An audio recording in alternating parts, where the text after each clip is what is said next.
નમસ્કાર મિત્રો, જય શ્રી કૃષ્ણ, જય માતાજી, હર હર મહાદેવ. કેમ છો બધા? સ્વાગત છે તમારું અમારા યુટ્યુબ ચેનલની અંદર.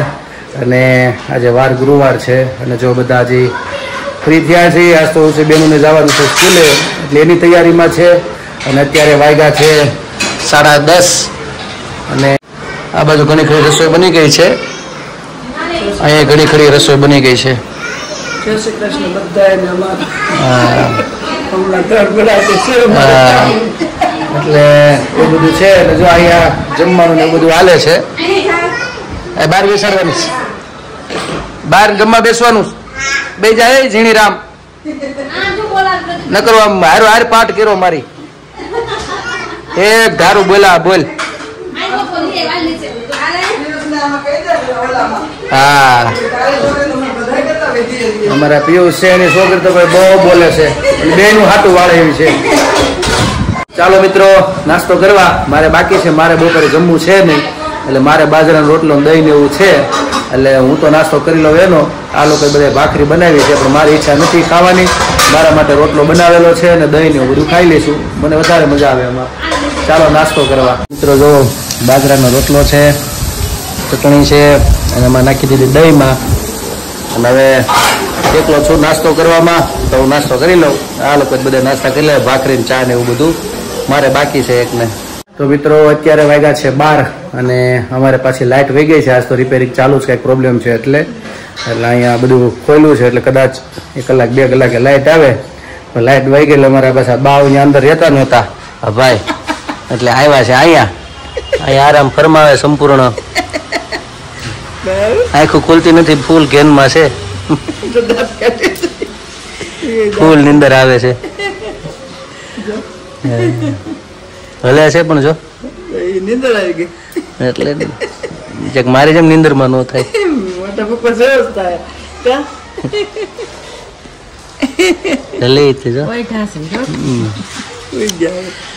તો બહાર લાવવા પડ્યા. ગરમી અંદર બહુ થાય છે, કારણ કે વરસાદે આવે એવું લાગે છે, કારણ કે વરસાદ બહુ અંધારું છે, ધીમો ધીમો ચાલુ થઈ ગયો સમતો. જો આવે છે વરસાદ ઝીણો ઝીણો, અને લગભગ આવશે બહુ એવું છે. અને અમારી 2 બહેનો જતી રહી છે સ્કૂલે, એટલે હા. અને ભાઈ બાર વેવું છું છે, એને કહે છે કે આ 2 બહેનું જાય પછી જાઉં હું, નગર બાજુ મને નહીં રહેવા દે એવું છે. ખોલ ખોલ, બધા ઘરના જ છે. ઉઠો. અત્યારે વાગ્યા છે 6:15 અને જો આજે કામકાજમાં તો અહીંયા રસોઈની તૈયારી ચાલુ થઈ ગઈ છે બનવાની. અને આજે રસોઈમાં બનાવવાના છે ભરેલા રીંગણા, નાના છે એટલે એ બનાવવાનું છે. પછી હું મારી ઈચ્છા છે બનાવવાની, કારણ કે જાગુની લોકો કામમાં છે, છોકરાઓ છે ને, એટલે હાલ ફ્રી છું તો કંઈક કરું, એટલે રીંગણાનું શાક ભરેલા બનાવું છું. તો ચાલો ટ્રાય કરું કેવું બને છે, અને કોશિશ કરું છું. લસણ ડુંગળી એમાં કંઈ ખાતા નથી, એ વગર પાછું કેવું બને છે એ જોવાનું છે. એટલે નકર બધું શું છે, ટેસ્ટ મેન બધા એમાં પકડવાની કોશિશ કરે, પણ અમારે તો એવું કાંઈ છે નહીં. એટલે જોઈએ કેવું બને છે. પહેલી વખત હું ભરેલા રીંગણાનું બનાવું છું. પહેલાં જો મસાલો બનાવું છું, એટલે અમારે જાગુ લઈ આવી ચવાણું, એટલે ચવાણુંનું બનાવવાનો વિચાર છે, કારણ કે નકર ચણાનો લોટ લેવો પડે, પણ એ શેકવાનો બધી માથાકૂટ કરવી. એટલે આ ચણા લોટ જેવું જ થયું, બીજો ભાગ એનો. એટલે આ ખડ મીઠો હોય એટલે થોડુંક વધારે સારું પડે. એટલે લઈ આવ્યા છે ચવાણું, પછી થોડોક માંડવીનો દાણાનો ભૂકો કર્યો છે, ગોળ છે, લીંબુ છે, અને જે કંઈ પછી આપણે ગરમ મસાલો આપણે યુઝ કરીએ બધું, જે કંઈ ચટણી, જીરું, હળદર એવું બધું લીધું છે. તો ચાલો પહેલાં હું આ મસાલો બનાવી લો, પછી આપણે રીંગણા ભરશું અને પછી આપણે એનું બનાવશું, આપણે વઘાર કરશું. તો જો આ છે, આની અંદર આપણે આ માંડવી દાણામાં ભેગા જ કરી દેવાના છે હવે. એટલે પછી આની અંદર આપણે જીરું એડ કરીશું. જીરું થોડુંક વધારે રાખવાનું, જીરાનો ટેસ્ટ સારો આવે. અને અમારે કાશ્મીરી ચટણી અને બધું મિક્સમાં છે, એટલે હું થોડુંક એ પ્રમાણે આમાં એડ કરું છું.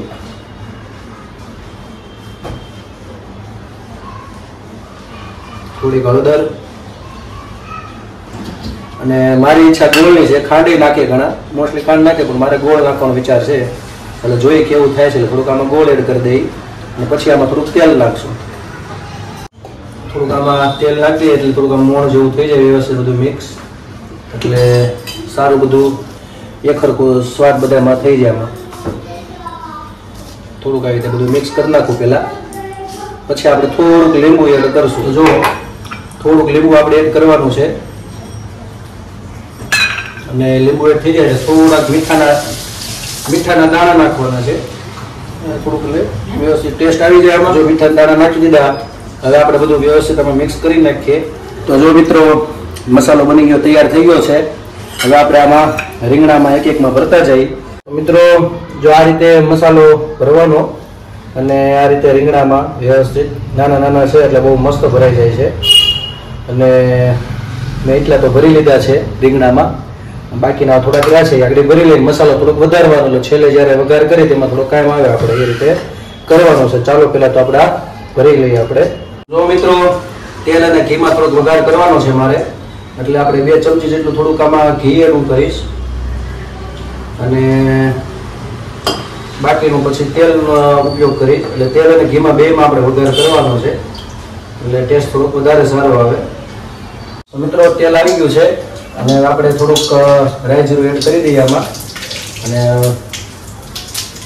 રાઈ જીરું એડ થઈ જાય, થોડુંક આવી જાય હલાવી વ્યવસ્થિત, પછી બધા રીંગણા નાખી દેવાના.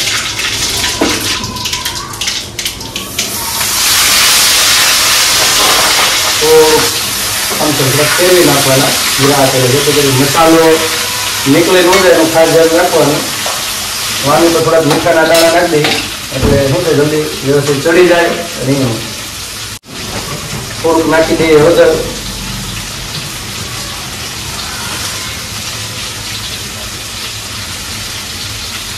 અને થોડી વાર માટે આને ચડવા દઈએ, પાણી માટે મૂકી દઈએ ઢાંકીને, એટલે શું કે વ્યવસ્થિત ચડી જાય. આમ તો તમે કુકરમાં કરી શકો, પણ કુકર કરતાં આમાં સ્વાદ થોડોક સારો આવે એટલે આમાં આપણે આમાં કર્યું છે. તો મિત્રો આ બાજુ આપણે શાક ચડવા મૂકી દીધું છે, આખા ભરેલા રીંગણાનું. અને આ બાજુ મને લોટવાળા મરચાં બહુ ભાવે, એટલે આજે હું બનાવવાની ટ્રાય કરું છું. એટલે પહેલાં આપણે થોડુંક તેલ નાખીને લોટ શેકી લઈએ. એટલે પહેલાં લોટ શેકવા માટે થોડુંક તેલ યુઝ કરીએ આપણે, અને પછી પહેલાં લોટ શેકી નાખીએ વ્યવસ્થિત. કાચો પાકોનો લોટ થઈ જાય વ્યવસ્થિત, પછી આપણે શું એડ કરીએ તો કાચો ન લાગે, ખાવામાં પણ આપણને થોડુંક વ્યવસ્થિત સ્વાદ આવે, નકર કાચા લોટનો સ્મેલ આવે એવું થાય. તો ચાલો પહેલાં આપણે આ ચણાનો લોટ આમાં નાખીને આપણે થોડુંક શેકી લઈએ. તો જો આવી રીતે આમાં નાખતો જવાનો છે, ને આ બધો નથી લેવાનો. તો મેં તો ખાલી વાટકો ભરીને અગાઉ તૈયાર રાખ્યો હતો, એટલે એટલો લેવાનો છે મારી જરૂરિયાત પૂરતો. હવે આને થોડુંક આપણે વ્યવસ્થિત શેકી નાખીએ એટલે વ્યવસ્થિત થઈ જાય. તો મિત્રો જો આવી રીતે શેકવાનું ચાલુ કરી દીધું છે અહીંયા, અને ધીમે ધીમે વ્યવસ્થિત થોડીક સુગંધમાં આવવા લાગે એટલે પછી સમજી લેવાનું શેકાઈ ગયો છે. કારણ કે પછી વધારે પડતો શેકાઈ જાય તો બળી જાય, તો પછી વાસ આવે ખોટી બળી ગયેલી. એટલે હજી શેકાનો નથી, ગેસ સાવ ધીમો રાખ્યો છે, એટલે ધીમે ધીમે આવે શેકતું જાવ. જો આપણે અડધી મિનિટ જેવું વ્યવસ્થિત શેકો છે અને શેકાઈ ગયો છે વ્યવસ્થિત એ સરખો. હવે આપણે લઈ લઈ અને હવે પછી આપણે મરચાંનો વઘાર કરશું. તો હવે આપણે આ બાજુ જે મેં લોટ શેકી નાખ્યો છે, અને હવે આપણે પહેલાં મરચાંનો વઘાર કરીને એમાં પછી લોટ એડ કરશું. એટલે આમાં એટલું થોડુંક તેલ એડ કરી દેવાનું, અને થોડીક વાર તેલ આવી જાય પછી રાહ જોઈ અને પછી આપણે મરચાંનું બધું એડ કરશું. આની અંદર હું તલ નાખવાનો છું, મેથી નાખવાનો છું, ખાંડ. જો આ રીતે રાઈ જીરું નાખ્યું, પછી હું થોડાક તલ નાખવાનો છું, એટલે આવી રીતે તલ નાખી દીધા, થોડી નાખી મેથી. તો આમાં મેથી નાખી, તલ નાખ્યા અને રાઈ જીરુંથી આપણે વઘાર કરી. આની અંદર આપણે પહેલાં મરચાં નાખી દઈએ. તો આની અંદર આપણે મરચાં નાખી દીધા છે, અને હવે આપણે આની અંદર હળદર, મીઠું, ખાંડ અને લીંબુ, અને પછી આપણે ચણાનો લોટ છે આપણે એડ કરીશું. તો પહેલાં આપણે થોડુંક મીઠું ને એવું નાખી દઈએ.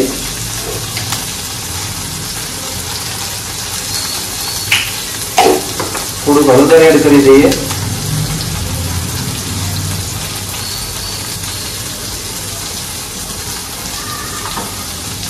અને ખાંડ થોડીક એડ કરી દઈએ આમાં.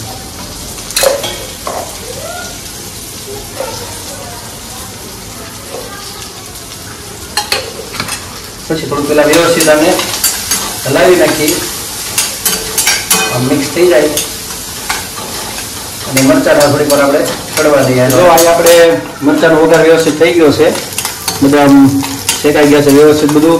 અને આપણે આ લોટ જે શેકો તો ચણાનો લોટ, તો એ શેકેલો લોટ આપણે તમે ડાયરેક્ટ કરી પણ શકો, પણ હું અગાઉ શેકી નાખ્યો થોડોક કાચો ન રહે, ખાવામાં થોડોક સ્વાદ આવે સારો, એટલે મેં અગાઉ થોડોક શેકી નાખ્યો હતો.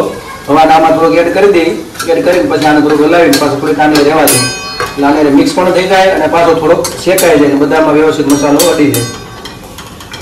આમાં થોડુંક લીંબુ પણ એડ કરી દઈએ એટલે સ્વાદ ખટ મીઠો અંદર સારો આવશે. તીખો તો છે, ખાંડ નાખીએ છીએ અને આ લીંબુ ખટ મીઠો સ્વાદ આવે થોડુંક ખાવાની મજા આવશે એટલે હું થોડુંક લીંબુ એડ કરી દઉં. જો બધું વ્યવસ્થિત આમાં મસાલો બધામાં વ્યવસ્થિત મિક્સ થઈ ગયો છે. ચણાનો લોટ પણ વ્યવસ્થિત શેકાઈ ગયેલો છે એટલે સારો એવો સુગંધી સારી આવે છે અને હાવ કોરું વ્યવસ્થિત તેલ વગરનું મને વધારે ભાવે. હું વધારે કોશિશ કરું લસપસતું થાય એવું ન મજા આવે. એટલે કોરા ચણાના લોટવાળા મરચાં તૈયાર થઈ ગયા છે.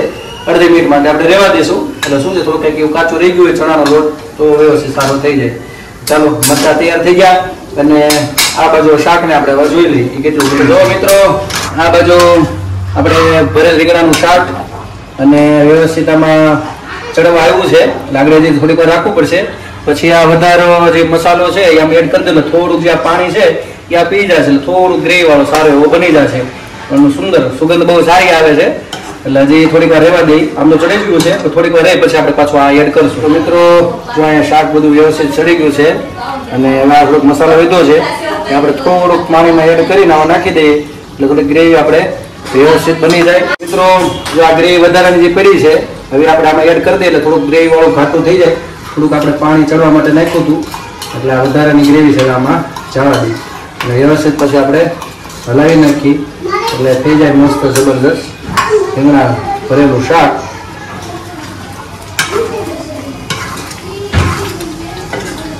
તો મિત્રો જો આપણું શાક થઈ ગયું છે રેડી. હવે આની માથે થોડી કોથમીર આપણે પછી નાખી દઈશું જ્યારે જમવાનું થાય ત્યારે, નગર પાછળ ઓલી થઈ જશે. સારી નાખો તો વધારે મજા આવે. અને જો શાક થઈ ગયું એક નંબર જબરજસ્ત ગ્રેવી વાળું આખું ભરેલા રીંગણાનું. હવે ચાખીને બધા કહેશે આપણને કેવું બન્યું છે, ચાલો જોઈએ ત્યારે. અને આ બાજુ રોટલા જાગું બનાવવા મળી છે એટલે ભરેલા રીંગણાનું શાક, બાજરાનો રોટલો અને લોટવાળા મરચાં બનાવ્યા છે. આજનું ભાણું એ છે જમવાનું. તો મિત્રો રસોઈ બની ગઈ છે અને જો રસોઈમાં બાજરાનો રોટલો છે, ભરેલ રીંગણાનું શાક, લોટના મરચાં અને ખીચડી છે. ખીચડી હજી મારા પપ્પાએ લીધી છે અને ત્યાં બધા જમવા બેસી ગયા છીએ અમે લોકો. છોકરા રમે છે બહાર એટલે થોડીક શાંતિ છે કે આવી પેલા અમે થોડાક જમી લઈએ નકર પાછું આગળ દેખાડો કરી દઈએ ફૂલ. તો ચાલો જમવા અમે વાળું પાણી કરી લઈએ. ચાલો બધા. તો મિત્રો જો અમે લોકોએ જમી લીધું છે અને હવે અહીંયા અમે લોકો બધા જમવા બેસી ગયા છે. બે છોકરાએ જમી લીધું છે, એ લોકો જેમાં એટલે અમે પણ ઝડપથી જમી લીધું. છોકરા જેમાં ભેગા ઘડીક તો અમે એમ છું માથા ચડાવી દીધા જમતા જમતા. કુરુક્ષેત્ર મેદાન કરી નાખ્યું હતું ઘડીક તો, પણ પછી છેલ્લે પૂરું તો થઈ ગયું ટાઈમ અને આ લોકો જમવા બેઠા છે. શાક કેવું બન્યું મને કહેજો જ ખરા. સારું છે? સાચું હો કહેજો. તો હા બાજરો રોટલો રીંગણા શાક બનાવ્યું હતું કે છે સારું બન્યું એવું મને તો ભાવ્યું હતું કે મેં બન્યો એટલે મારે તો વખાણ કરવા જ પડે. ચાલો હવે આ ટીમ અહીંયા આખી બેઠી છે રૂમમાં. જો અહીંયા ઘરને બાળ મંદિર જેવું કરી નાખ્યું છે. અહીંયા આવો. શું કરો છો? રમો છો?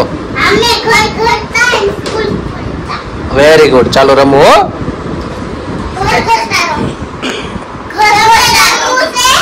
કોને? હું ખાલી જોઈશ, તમે લોકો તોફાન નથી કરતા નહીં. રમેશ નહીં. સારું. તો મિત્રો આ લોકો રમે છે, મારે ધ્યાન રાખવું પડશે અને પછી જોઈએ આપણે જો સમય કેવો છે કે કામકાજ નહીં હોય, બાઉબેન કઈ હેરાન નહીં કરતા હોય. બાઉબેન હું આ બેનું બહુ જાજી રહ્યું ને અહીંયા એટલે બેન કહેવાની આદત પડી ગઈ છે. પણ અમારા ભાઈ તો મારી બાને કેવું આપણને કંઈક આપણને ભજન કંઈક સંભળાવશે, જેવો સમય એનું છે કંઈક કરશું, નહીતર પછી કાલે વાત આપણે. મિત્રો બસ જો આજે તો બધા ફ્રી થઈ ગયા કામકાજમાં અને આ બેનને હુડાવા હતા પણ નો રહ્યા. વિયા ગયા બેન બાવ પાસે, તો આ બેને ઉઠીને આવ્યા તરત હામાં જાગ્યા અને ઓલા બેન હજી ઝીણી બેની જાગે થોડી રૂમમાં. એટલે એ બધા નાટકમાં જ છે કે હુવાના લાગતા નથી પણ પરાણે હુડાવાના છે. અને અત્યારે રાતના 11:30-12 જેવું થઈ ગયું છે એટલે બસ બધા થાય. હવે તો હું મને માથું ચડી ગયું ફૂલ, કેમ કે આમ કુરુક્ષેત્ર જામી ગયું ને એવું આજે લોકોએ કરી નાખ્યું હતું. એટલા થાકી ગયા છે. બસ મારા બ્લોગને હું આજે વિરામ આપું છું. કાલે ફરી મળીશું નવી મસ્તી સાથે, નવી વાતો સાથે. તો અમારી ચેનલને તમે લાઈક કરજો, શેર કરજો, સબસ્ક્રાઇબ કરજો. અને આ કોમેન્ટમાં તમારો જવાબ આપજો, પ્રેમ આપજો, સહકાર આપજો. અને જો તમે અમારા ચેનલ ઉપર નવા છો તો સબસ્ક્રાઇબ કરવાનું પ્લીઝ ભૂલતા નહીં હો. અને છેક સુધી વિડીયો જોજો. તો આજ માટે એટલું. આવજો.